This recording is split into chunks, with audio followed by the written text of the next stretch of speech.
ሰላም ጤና ይስጥልኝ ተወደዳችሁ ተመልካቾቻችን ከከፋ ቴሌቪዥን የሰዓቱን ዜናዎች ይዘን ቀርበናል። ከዜናዎቹ ጋር ቤቴልሔም መምሩ ነኝ። አብራችሁን ቆዩ። አሽከርካሪዎች መልካም ስነ ምግባርን በመላበስ ደንብና መመሪያን ተግባራዊ በማድረግ ከአደጋ ነፃ የሆነ አገልግሎት ሊሰጡ እንደሚገባ የከፋ ዞን ትራንስፖርትና መንገድ ልማት መምሪያ አሳሰበ። መምሪያው በቦንጋ ከተማ ለነባር አሽከርካሪዎች የተሃድሶ ስልጠናና አዲስ በወጡ የመንገድ ትራንስፖርት ደንቦች ላይ ስልጠና በመስጠት ላይ ይገኛል። ብሩክታይት ብርሃኑ የከፋ ዞን ትራንስፖርትና መንገድ ልማት መምሪያ በአሽከርካሪዎች ጥንቃቄ ጉድለት በሚደርስ የትራፊክ አደጋ በርካቶችን ለጉዳት እየዳረገ በመሆኑ ከከፋ ፖሊስ መምሪያ ጋር በመቀናጀት በዞኑ በሶስት ማዕከላት በቦንጋ ሺሺንዳና ዳካ ማዕከላት 5000 ለሚሆኑ አሽከርካሪዎች የተሃድሶ ስልጠና እየሰጠ ይገኛል። የከፋ ዞን ትራንስፖርትና መንገድ ልማት መምሪያ የመንገድ ትራፊክ ደህንነት አስተባባሪ አቶ ፈቀደ አለሙ ስልጠናውን ለአሽከርካሪዎች መስጠት የተፈለገበትን ዓላማ ተናግረዋል። ስልጠናው ዋና ዓላማ አንደኛ ስራ ላይ ያሉ ነባር አሽከርካሪዎችን የተሽከርካሪ አጠቃላይ ትራፊክ ህጎች አሉ።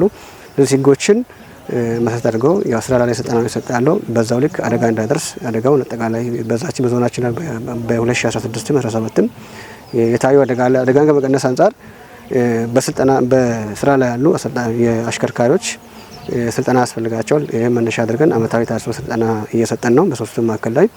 በተጨማሪም በወጡ ህጎች ላይ እያንዳንዱ አሽከርካሪ ቀርቦ ይወስዳል። ለዚህ ዋና ዓላማው አደጋው መቀነስ ነው። የደረሰ አደጋ በሀገርም በዞንም በክልልም በጣም በከፍተኛ ሁኔታ እየጨመረ ነው። ግምገማችንም አደጋ እየጨመረ መሆኑን ነው የሚያሳየው። እዚህ በስራ ላይ ስልጠና ያስፈልጋል። በዚህ መሰረት በሶስቱም ላይ ስልጠና ያወሰዱ ነው።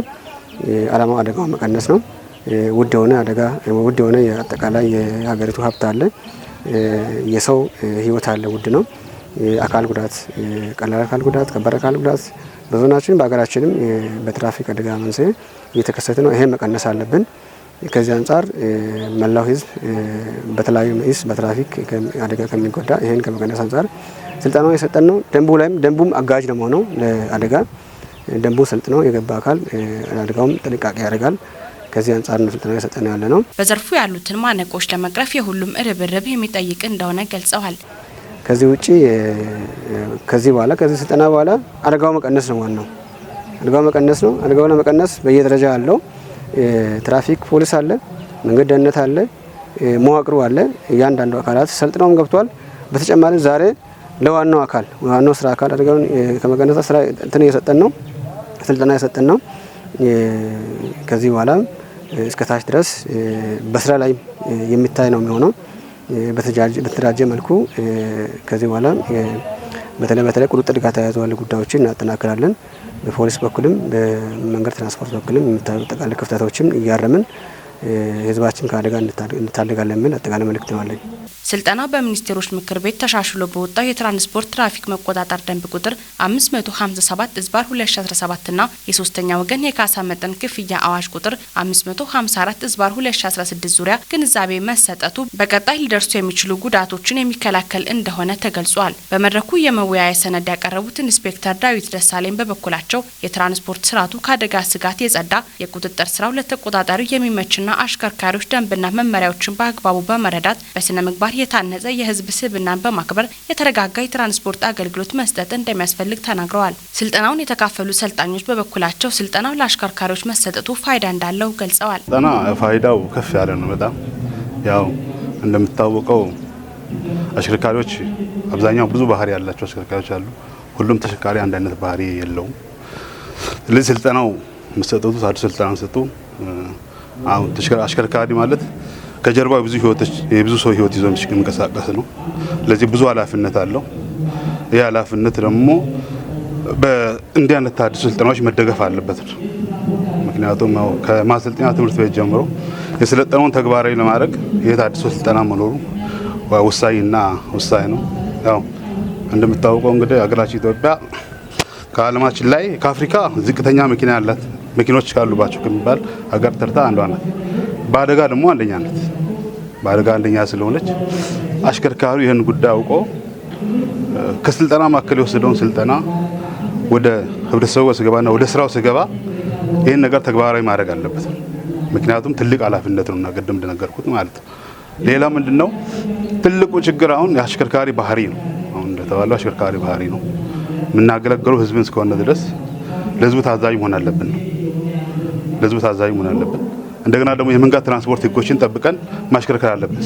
እናሽከረክር የመንገድ ትራንስፖርቶች ምን ይላሉ የምለውን አሽከርካሪው ከስልጠናው ወጣ በኋላ ተግባራዊ አያደርግም። አብዛኛውን እንደሚያዩ ሚዲያም ላይ እንደምዘገቡ ከሆነ 1% የማይሆነው የቴክኒክ ችግር አሁን ጥናቶች እንደሚገልጹ ማለት ነው። አብዛኛውን አደጋው የሚደርሰው በተሽከርካሪ የባህሪ ችግር ነው። ጠጥቶ ማሽከርከር፣ ጫት የቃሙ ማሽከርከር፣ ቅድሚያ አለመስጠት፣ ከተሞች ላይ ዜብራዎችን አለማክበር፣ ተማሪዎች ሲወጡ ሲገቡ ቅድሚያ አለመስጠት። አንዳንዴ በጣም የሚገርመው ነገር ዜብራ ላይ አቋራጭ ሰው እየገባ ያለ ክላክስ የሚያደርግ አሽከርካሪ አለ። ልቀቅልኝ ህጉ አይደለም። ከ100 ሜትርና ከ50 ሜትር አስቀድሞ መኪናውን ተቆጣጥሮ ለተሻጋሪዎች ነው ቅድመ መስጠት ያለበት አሽከርካሪው ማለት ነው። ይሄ ነገር የተተገበረ አይደለም እና ትልቁ ችግር አንድ ይሄ ነው። እዚህ የስልጠናው ጠቀሜታ ምንድነው? ፍጹም ጠቀሜታው የጎላ ነው። አንደኛ የስልጠና ላለፉት አመታት ነበረ፣ ጥሩም ነው። ግንዛቤን በየጊዜው ማስጨበጥ ለአሽከርካሪዎቻችን ጠቀሜታው የጎላ ነበረና ለአንድ አመት 2 አመት እንዲህ ተቋርጦ ነበረና በአጠቃላይ ስልጠናው አዲስ የሚወጡ ደንቦችን፣ መመሪያዎችን ከባለሙያ ጋር ከማስተዋወቅን ባሻገር ለተጠቃሚው ወይም ለአገልግሎት ተጠቃሚው ደህንነትም ጭምር የሚኖረው ፋይዳ ቀላል ስላይደለ እሱን ጉዳይ በጣም ትኩረት ያደርጋል ብዬ አስባለሁና የስልጠናው ጠቃሚነት እውነት በየጊዜው እንደውም በአመት አንዴ ከሚሆን ብቻል በየ6 ወሩ ለአጭር እንደዚህ አይነት ስልጠና ቢኖር አሁን ያለውን ያደጋ ጉዳይ ይቀንሳል። ተሳላጭ የሆነ አገልግሎትም ለማህበረሰቡ መስጠት ያስችላል ብዬ ለወጣቶች በተሰጠው ትኩረት መሰረት በሰፈራ ፕሮግራም እንደ ዞን ከ17000 በላይ ለሚሆኑ ወጣቶች የስራ ዕድል የተፈጠረ መሆኑን የከፋ ዞን ስራ ክህሎት ኢንተርፕራይዝና ኢንዱስትሪ ልማት መምሪያ አስታወቀ። ወጣቶች በተሰማሩበት የስራ መስክ የተሻለ ውጤት እያስመዘገቡ መምጣታቸውንም የመምሪያው ኃላፊ አቶ ሚሊዮን ኃይሌ ተናግረዋል። አንተነህ ፍቃዱ ተጨማሪ አለው። ያው እንደሚታወቀው መንግስት ለወጣቶች ስራ ዕድል ፈጠራ በሰጠው ትኩረት መሰረት በዞናችን በርካታ ወጣቶችን ለይተን በእጃችን ያሉ ጸጋዎችንም በዚሁ መሰረት ለይተን በርካታ ወጣቶችን የስራ ዕድል ተጠቃሚ ያደረግን ያለንበት ሁኔታ አለ። በዚህ መሰረት ያው በ3 ዋና የስራ ዘርፎች በግብርና፣ በኢንዱስትሪና በአገልግሎት ዘርፍ በርካታ ወጣቶችን ወደ ስራ እያስገባን ያለንበት ሁኔታ አለ። እነኚህን እንግዲህ እያስገባን ያለንበት መንገዶችን አንዱ ስንለይ በእጃችን ያሉ ጸጋዎችን መለየት ነው። ከነኛ ውስጥ አንዱ መሬት ነው። እንግዲህ መሬት በገጠር በርካታ ወጣቶችን ተጠቃሚ ሊያደርግ በሚችል መልኩ ታቅዶ በተለይ የብልጽግና ፓርቲ ከላይ ጀምሮ ባስቀመጡ አቅጣጫ የወጣቱን ተጠቃሚነት ለማረጋገጥ ባስቀመጡ አቅጣጫ ከ2012 ዓመት ጀምሮ ወጣቶችን በውስጥ ሰፈራና ስግሰጋ እያስገባን በርካታ ወጣቶችን ተጠቃሚ አድርገናል። በዚህም ከ13000 በላይ ሄክታር መሬትና ከ17900 በላይ ወጣቶችን ተጠቃሚ የሚያደርግ የመሬት ባለቤትነትን አድርገን ወጣቶችን ተጠቃሚ አድርገናል። በዚህ አግባብም በርካታ ወጣቶች የምግብ ዋስትናቸውን ከማረጋገጥ ባሻገር ለራሳቸው ተጠቅመው አሁን እጅግ በጣም እያደገ እየጨመረ የመጣውን የዋጋ ንረትን ለመቆጣጠር በሚያስችል መልኩ እጅግ በጣም ማራኪ ምርቶችን ለገበያ እያቀረቡ ያሉበት ሁኔታ አለ። በዚህም ያው ብዙ ተጠቃሚ ሆነዋል። በኢኮኖሚም ሽጠው ተጠቃሚ ሆነዋል። በውስጡ ያው በርካታ ማነቆች ያሉት ቢሆንም በዚህ መልኩ እየተከደ ያለበት ሁኔታ አለ። በኢንዱስትሪ ዘርፍም በከተማችንና በአጠቃላይ በዞናችን በርካታ ከሩቅ የሚመጡ የኢንዱስትሪ ምርቶችን የግንባታ ምርቶችን እዚህ ከተማ ውስጥ ማምረት የተቻለበት ጊዜ ነው ብሎ መውሰድ ይቻላል። ለአብነት አሁን ክላስተር ማዕከል አካባቢ ላይ ብነድ እጅግ በጣም ማራኪ ሊሆን በሚችል መልኩ የግንባታ ማቴሪያሎች በጣም ይገነባሉ። ምንም እንኳን የገበያ የትስስር ችግር ቢኖርም ቦታ ተሰጥቶ የመብራት የመስሪያ ቦታ ተሰጥቷቸው የገቡ ወጣቶች ከራስ አልፎ ከ20 በላይ ወጣቶችን ስራ ዕድል የፈጠረ ማህበርም ጭምር አይተናል። እጅግ በጣም አሁን ለማድረግ በሚችል መልኩ ቴራዞ እየተመረተ ነው በዞናችን ውስጥ እጅግ በጣም ጥራትን ውበትን በጠበቀ መልኩ በፈለግነው ዲዛይን በፈለግነው ጥራት እየተሰራ ያለበት ሁኔታ ነው ያለውና እነኚህ ነገሮች ያየን ነው። በአገልግሎት ዘርፍም በሆቴል በሻይ ቤት፣ በምግብ ቤት፣ በቱሪዝም በማስጎብኘት በርካታ ወጣቶች አሁን ባለው ሁኔታ ላይ ተጠቃሚነታቸው እየተረጋገጠ መጥቷልና ለዚህም ደግሞ የተለያዩ አጋር ድርጅቶችንም በማስተባበር የሚረዱ ድርጅቶችንም ወደ አካባቢያችን በስልጠና በፋይናንስ ፈንድ ወይም የብድር አገልግሎት ማቅረብ ስልጠና እየተሰጣቸው እየሰሩ ያሉበት ሁኔታ ነው ያለው። የገቢ አቅም ለማሳደግ ትኩረት ሰጥቶ እየሰራ መሆኑን የቦንጋ ከተማ አስተዳደር ገቢዎች ጽህፈት ቤት አስታወቀ። ጽህፈት ቤቱ በ2017 በጀት ዓመት በመጀመሪያ ሩብ ዓመት የሰበሰበው ገቢ ከአምናው ከተመሳሳይ ወቅት ጋር ሲነጻጸር የተሻለ አፈጻጸም ማስመዝገቡን ምክትል ከንቲባና የገቢዎች ጽህፈት ቤት ኃላፊ አቶ ፍሬው አበበ ገልጸዋል። ታምራት ኃይሌ ተጨማሪ አለው።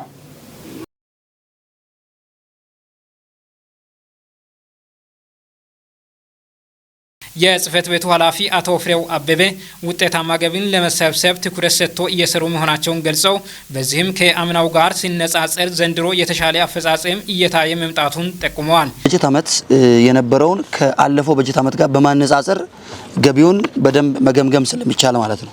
ባለፈው በጀት ዓመት በዚህ ሰዓት የሰበሰብነው ከማዘጋጃ ቤታዊ ገቢ 6 ሚሊዮን አካባቢ ነው። በዚህ በጀት ዓመት ደግሞ የሰበሰብነው ስንመለከት በ2017 ወደ 40 ሚሊዮን ሰብስበናል ማለት ነው። ልዩነቱን ስናየው ወደ 34 ሚሊዮን አካባቢ በብልጫ ሰብስበናል በዚህ በጀት ዓመት። ስለዚህ የተሻለ አፈጻጸም እንዳለን ያሳያል ማለት ነው። በሌላ በኩል በመደበኛው ገቢያችን ባለፈው በጀት ዓመት የሰበሰብነው በዚህ ወቅት ያለውን ስንመለከት 50 ሚሊዮን ሰብስበናል በዚህ ወቅት ባለፈው በጀት ዓመት። የዘንድሮውን ስንመለከት ግን ወደ 72.2 ሚሊዮን አካባቢ ሰብስበናል። ይህንን በጥቅሉ ስንመለከተው በጥቅሉ ባለፈው በጀት ዓመት በዚህ ሰዓት የሰበሰብነው ወደ 56.9 ሚሊዮን አካባቢ ነው። የዘንድሮውን ስንመለከት ወደ 112 ሚሊዮን 976272 ብር ከ48 ሳንቲም። ይህንን ስንመለከት 56 ሚሊዮን ብር በብልጫ ሰብስበናል። ይሄም ማለት 100% አንድ እጥፍ አጥፈናል ማለት ነው የአምናው። ከዚህ አንፃር እነኚህን ውጤቶች ለማምጣት ደግሞ ምንድነው ያደረግነው አቅጣጫ፣ ምንድነው ያስቀመጥነው አቅጣጫ፣ የተሻለ ገቢ እንድንሰበስብ የረዱን ነገሮች ምንድናቸው፣ ያገዙን ነገሮች ምንድናቸው የሚለውን ስንመለከት በአንደኛ ደረጃ ያደረግናቸው የንቅናቄ መድረኮች ከደረጃ አመርሃ ከሰኔ 1 ጀምሮ ማለት ነው። ከሰኔ 1 ጀምሮ ያደረግናቸው የንቅናቄ መድረኮች እጅግ በጣም ውጤታማ ነበሩ። ላውንቺንጉም ጭምር የማስከፈል ስርዓቱም ጭምር። የዘንድሮ ግብር ደግሞ ከአምናው ከካቻምናው የሚለየው በቴሌ ብር ነው፣ በሲስተም ነው ያስከፈልነውና ከዚህ አንፃር የተሻለ እንዲሆን ረድቶናል ማለት ነው። ሌላኛው ያስተምሮ ስራችን የተሻለ ነበር። በዚህ ሩብ ዓመት ውስጥ 2-3 መድረኮችን ፈጥረን ግብር ከፋዮችን ግንዛቤ ማስጨበጥ፣ ቤት ለቤት መደገፍ፣ እንደዚሁም በየቀጠናዎች ደግሞ የአመራር በመመደብ የማህበረሰቡን ግንዛቤ ማስጨበጥ እንቅስቃሴያችን ጥሩ ነበር ማለት ይቻላል። ከዛ ውጪ ዞኑ የደገፈን ድጋፍ፣ የዞን ገቢዎች የደገፈን ድጋፍ ኢቭን ከድጋፍ ባለፈ ቴክኒካሊ ሰፖርት እስከ ማድረግ መሄዱ ለዚህ አፈጻጸማችን ውጤታማ እንዲሆን ትልቁን ድርሻ ወስዷል ማለት ነው። ሌላኛው የክልሉ ገቢዎች አዳዲስ መመሪያዎችን፣ አዋጆችን፣ ሌሎች የገቢ ምንጮችን፣ የገቢ አማራጮችን ከመፈለግ አንፃር በየጊዜው የሚያመጣቸው ነገሮች ደጋፊና አጋዥ ከመሆናቸውም ባሻገር ብዙ ለውጥ እንድናመጣ ረድቶናል ማለት ነው። ከዛም በተጨማሪ የክልሉ ገቢዎች ድጋፍና ክትትል ሲያደርግ ቴክኒካሊም ጭምር የመደገፍ ስራ የመስራቱ ጉዳይ ውጤት እንድናመጣ ትልቁን ድርሻ ወስዷል ማለት ነው። የገቢ አሰባሰብ ስርዓትን ቀልጣፋና ውጤታማ ለማድረግ በየወቅቱ የንቅናቄ መድረክ ማድረጋቸውንም አብራርተዋል። የገቢ አሰባሰብ ስርዓቱን በተሻለ መልኩ ለማስቀጠል የተቀመጡ አቅጣጫዎች መኖራቸውንም ጠቁመዋል። ቀጣይ ያሉ ጊዜያትን የገቢ ርዕሶች ላይ በደንብ መስራት ያስፈልጋል። ምንስ ብናደርግ ነው እቅዳችንን ማሳካት የምንችለው? ምን ማድረግ አለብን? ቀጣይ የግማሽ ዓመቱን የ9 ወሩን የ1 ዓመቱን አፈጻጸም የተሻለ ለማድረግና እቅዳችን ለማሳካት ምንድነው አሁን ላይ የተቀመጡ መብቶች ምንድናቸው ብለን ስንመለከት በመጀመሪያ ደረጃ በወቅቱ ያልመጡ የደረጃ ሀመሮሃ ወቅቱን ጠብቆ በተሰጣቸው ጊዜ ከሰኔ 1 እስከ ሐምሌ 30 ከሰኔ 30 እስከ ሐምሌ 30 ወይንም ከሐምሌ 1 እስከ ሐምሌ 30 መተው ያልከፈሉ የደረጃ አመራር ግብር ከፋዮችን ከዚህ ቀደም በነበረው ጊዜ የዳሰሳ ማድረግ ስራ ሰርተናል። በዛ ጊዜ አብዛኛው ፈቃድ ይዞ ቤት የመደበቅ ቤት የመዝጋት አዝማሚያዎች እንደነበሩ ገምግመናል። ይህንን መነሻ በማድረግ በሶስቱም በነባር ቀበሌያት ያሉ ግብር ከፋዮችን እዳ ያለባቸውን ግብር ከፋዮች መጥቶ ያልከፈሉ ግብር ከፋዮችን በመለየት በደብዳቤ ለቀበሌዎች አሳውቀናል። እነኚህ ግብር ከፋዮች በእናንተ ቀጠና ላይ ካሉ እንድታሳውቁን፣ ከሌሉ ደግሞ የሉም ብላችሁ እንድታረጋግጡ፣ ካልሆነ ያልከፈሉ ከሆነ ደግሞ ፈጥኖ መጥቶ እንዲከፍሉ እንድታደርጉ በሚል አሳውቀናል። በዛ ልክ ቀበሌዎች ግብረ መልሳቸውን እየጠበቅን ነው ማለት ነው። አሁን ደግሞ ከዛ ውጪ እነኚህ ሰዎች በየቤታቸው በድርጅታቸው ካሉ እርምጃ መውሰድ ስለሚያስፈልግ ግብረ ኃይል አዋቅረን በድርጅታቸው ላይ እርምጃ እንዲወሰድ ስምሪት ሰጥተናል ማለት ነው። ከዛ ውጪ የቤት አከራይ ተከራይ ግብር ያልከፈሉ አሉ፣ የንግድ ተቋማት።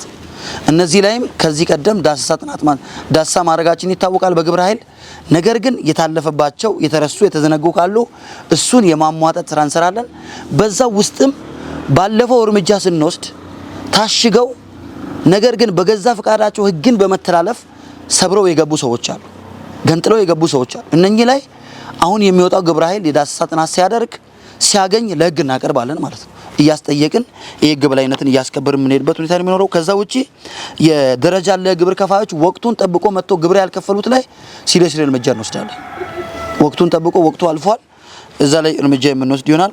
ሌላኛው የደረጃ ለታውና ደረጃ አመርሃ በጥቅሉ ሶስቱ ደረጃ ግብር ከፋዮች ውዝፍ ዕዳ ያለባቸው።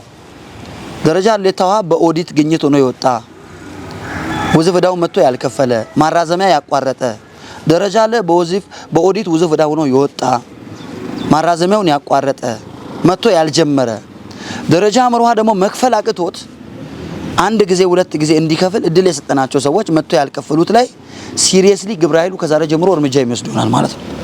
ከዛ ውጪ እንግዲህ የታፔላ ግብር መሰብሰብ የጀመረው አምና ነው። አምና ከታፔላ ከ600 ሺህ ብር በላይ ሰብስበናል። ዘንድሮ ከ1 ሚሊዮን ብር በላይ እንሰበስባለን ብለን እቅድ ይዘናል። ስለዚህ የታፔላ ግብር ከነገ ጀምሮ የምናስከፍል ይሆናል። በዚህ ሂደት ውስጥ ምናልባት ታፔላቸው በመገንጠል ግብር ላለመክፈል እንቅስቃሴ የሚያደርጉ ሰዎች ካሉ ከሕግ ማምለጥ ስለማይቻል ቢገነጥሉም እናስከፍላለን፣ ቢያስቀምጡም እናስከፍላለን። ስለዚህ ሰዎች ይሄን ድርጊት ከማድረግ እንዲቆጠቡ ለማሳሰብ ወዳለሁ። አምና የተስተዋለ ስለሆነ ማለት ነው። ማንኛውም የግብር ከፋይ በተቀመጠው ጊዜ ሰሌዳ መሰረት ግብርን መክፈል እንዳለበትም አሳስበዋል። እንግዲህ ከተማ የሚቀየረው ከተማ የሚለማው በፍላጎትና ሌሎች ከተሞች ጋር አገራችን አካባቢዎች በማነጻጸር አይደለም። ከተማ የሚቀየረው ከኛ የሚጠበቀውን ግዴታ እንደ ነዋሪ ስንወጣ፣ ጣራ ግድግዳ ያለበት ጣራ ግድግዳውን፣ ግብር ያለበት ግብሩን፣ መንግስት ሰራተኛ ስራ ግብሩን፣ ሌላውም አካል የሚጠበቅበትን ግብርና ታክስ ግዴታ ሲወጣ ብቻ ነው። ይህ ካልሆነ ሰፈራችን ላይ መንገድ ችግር አለ፣ ዲሽ ችግር አለ፣ የሆነ ችግር አለ ስላልን ገንዘብ ካልተሰበሰበ ከየት ይመጣል? መንግስት ማለት ደግሞ ህዝብ ነው። የህዝብ ድምር ውጤት ነን እኛ። በኃላፊነት ሰጥቶን እዚህ እንመራለን እንጂ መንግስት ማለት ህዝብ ነው፣ የተለየ አካል አይደለም። ስለዚህ ቦንጋ እድሜዋን የሚመጥን ቁመና እንዲኖራት ሁላችንም በጋራ ተባብረን ተሰናስለን መስራት አለብን። የጀመርነውን የኮሪደር ልማት አጠናክረን መቀጠል እንድንችል አሁን ሁለተኛ ፌዝ በኮፊላንዱ ልንጀምር ነው። እሱን የምናደርገው ገቢ ስንሰበስብ ብቻ ነው። አሁን አንደኛውን ፌዝ የሰራ ነው በከተማ አስተዳደሩ ገቢና ገቢ ብቻ ነው፣ የማንም ኮንትሪቢዩሽን የለበትም። ስለዚህ ሁለተኛውንም በራሳችን አቅም ለመስራት ብዙ ትግል መደረግ መቻል አለበት። ከተማችንን በቻለ መንገድ በአጭር ጊዜ ውስጥ ውብ ማራኪና በተለይ ብዙ ታሪኮች ብዙ ጸጎች ታሪክ ባለቤቶች እንደመሆናችን መጠን ያንን በሚገልጽ መልኩ ከተማችን ለመቅረጽ ጥረት እናደርጋለን። ህዝቡ ይደግፈን፣ ከኛ ጎን ይሁን፣ ተደጋግፈን ከተማችንን መቀየር ከትችት ራሳችንን እከሌ ነው እበሌ ነው ብሎ መተታቸት ሳይሆን ተደጋግፈን ተቀራርበን ከሰራን ከተማችንን ከሌሎች ከተሞች ጎን ብቻ ሳይሆን ከፍ ወዳለ ደረጃ ማሻገር እንችላለን የሚል ሀሳብ ለመስጠት ነው። አመሰግናለሁ። ፖርቹጋል ከኢትዮጵያ ጋር በትምህርት ዘርፍ በትብብር መስራት እንደምትፈልግ ገለጸች።